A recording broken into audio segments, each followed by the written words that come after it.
يا أيها الذين آمنوا كتب عليكم الصيام আসসালামু আলাইকুম ওয়া রাহমাতুল্লাহি ওয়া বারাকাতুহু। আলহামদুলিল্লাহি ওয়াহদা ওয়াসসালাতু ওয়াসসালামু আলা মান লা নাবিয়্যা বা'দ।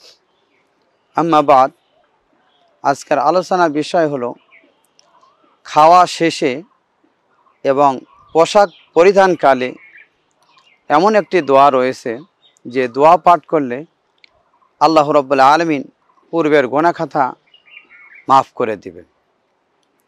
রাসূলুল্লাহ সাল্লাল্লাহু আলাইহি সাল্লাম বলেন, মান আকালা তাআমান, যে ব্যক্তি খানা গ্রহণ করলো, সুম্মা ক্বালা, অথবা এই দোয়া পাঠ করলো, আলহামদুলিল্লাহিল্লাযী আত'আমানি হাযা তাআমা ওয়া রাযাকানিহি মিন গায়রি হাওলিন মিন্নি ওয়ালা কুওয়া, যে এই দোয়া পাঠ করবে, গুফিরা লাহু মা তাকাদ্দামা মিন যামবি, তার পূর্বের গুনাহ খাতা আল্লাহ মাফ করে দিবেন।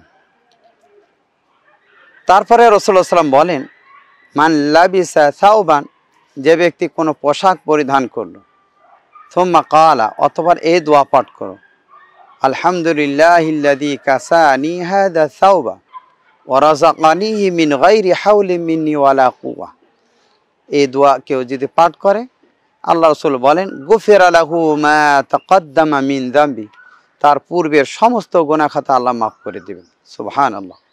আসুন, ছোট্ট একটি দোয়া খাওয়ার শেষে এবং পোশাক পরিধানের ক্ষেত্রে শুধু শব্দ প্রথম দিকে একটু চেঞ্জ, সেটা হলো খাওয়া শেষে দোয়া, যে দোয়াটা পাঠ করব সেটা হলো আলহামদুলিল্লাহিল্লাযী আত'আমানি হাযা তাআমা, এইটুকু পড়তে হবে খাওয়া শেষে।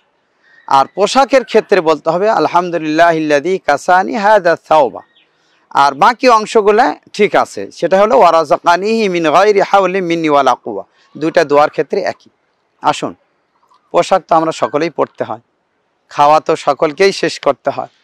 খাওয়ার শেষে যদি আমরা বলি আলহামদুলিল্লাহ, এখানেও আলহামদুলিল্লাহ এসেছে, আরও বাড়তি কিছু শব্দ এসেছে, যার দরুন আল্লাহ রাব্বুল আলামিন পূর্বের গুনাহ খাতা মাফ করে দিবেন।